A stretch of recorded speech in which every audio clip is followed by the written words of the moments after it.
Hi everyone, welcome to Happy Wednesday. It is kind of snowy and yucky again in Colorado, and I'm not gonna lie, I definitely have a little bit of cabin fever happening. So when one has cabin fever, you hop on Facebook Live and plug in your phone because you weren't prepared, and you talk to all of your best friends on Facebook land.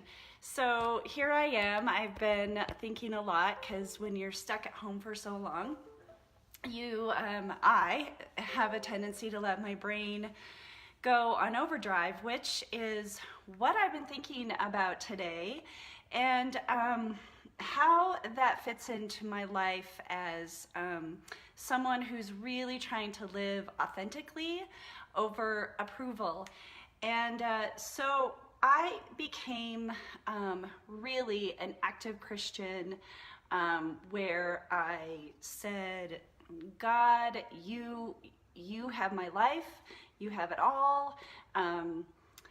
Jesus, I just believe, I'm just going to go ahead and just believe what you say, that you died for me, even though there's some things that are hard to square up for me. But this whole process happened about 7 years ago.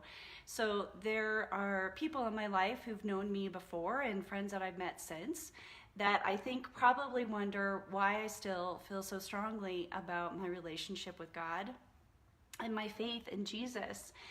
And I was gonna say everyone asks, but nobody asks. It's like the Jesus in the room. So it's just that kind of thing. Jesus hangs out with us, but we don't really ever talk about it. So this is one aspect of why I have such a strong faith in Jesus. And this is it.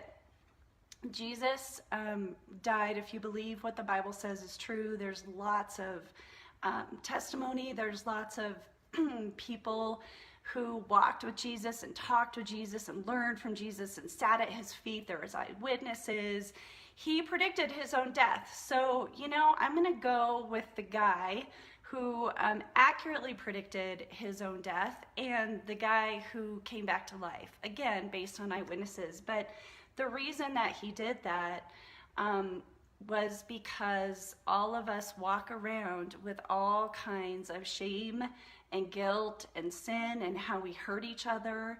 And I am no exception. I lived a good part of my life up to that point riddled with guilt over the ways that I hurt people and the ways that that I just wasn't kind, or I gossiped, or all the mistakes that I made in lots of parts of my life, and I was really kind of feeling guilty about that. But when I did that, and when I operated from this place of shame and guilt, it really damaged my relationship. So what Jesus did was he died so that all of that could be forgiven, and he like took it away. And I think about all the ways that he's forgiven me, and it overwhelms me that I get to start fresh every day with Jesus, but also with the people that I love. And he did that to break down this barrier between me and people that I love, so I can love people so well. But I forget, right? Don't you forget sometimes that our people are we want to love them, we have a heart to love them, but we get all wrapped up in what they say and how they do. But here's the thing about Jesus, and my I wouldn't call it a responsibility, but I would actually call it I would call it ingratitude. In service to Jesus, I get to love people well. I get to love people the way that Jesus has loved me, and Jesus has loved me by forgiving me. Even all of the ugly, yucky stuff that nobody knows about, he forgave it, and he loves me, and he pursued me, and he came after me, and I get to love all the people in my life just like that. And I'm going to choke up because I've really, really been wrestling with this all week. And so I thought of this analogy of a rope, right? And if we imagine that people's words and their actions and their thoughts and their opinions are like a rope, and it's like they reach out, and I'm watching it, and it's coming towards me, and man, my blood pressure is going up, and I'm getting all flared up, and all those emotions, like those feelings sometimes are automatic, and there's nothing I can do to stop it, it seems like. But the rope is like, once it comes towards me, I have a choice what I can do with it, right? And what I often do is I let it get all tangled up around me, and I let it tie me up, and oh, it's just those words just reinforce like all those bad things I believe about myself, and oh, that means people are bad and their opinion is bad, and I just let it like get me all tangled up, and I'm still holding on to it, doing what I need to do with it. Oh, the poor people in my life. I don't know how you stay in my life for so long. But here's the thing. When I remember what Jesus has forgiven, and he doesn't do anything with the rope, and I choose to forgive my people, because that's what we're here to do, is forgive, the rope disappears. It doesn't even exist anymore.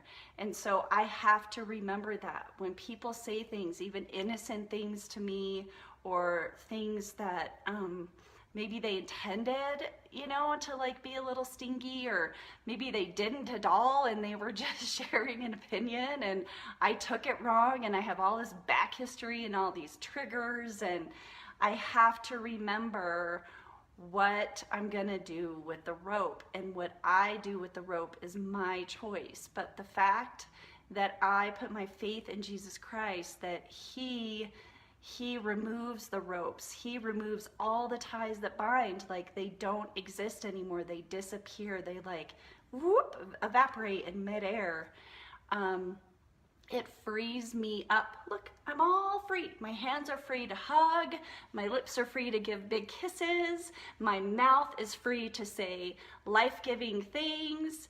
And my eyes are free to see people the way that Jesus sees people. My ears are free to hear and listen. Maybe ask more questions. My body is free to rejoice with them, or to cry with them, or hug them, or give them comfort, or let them be mad, or whatever. I get to love my people with freedom. And I'm going to tell you, this is no small feat, because I have been all tied up in knots all week long about the people that I love just being people. So I hope this is an encouraging word for you today.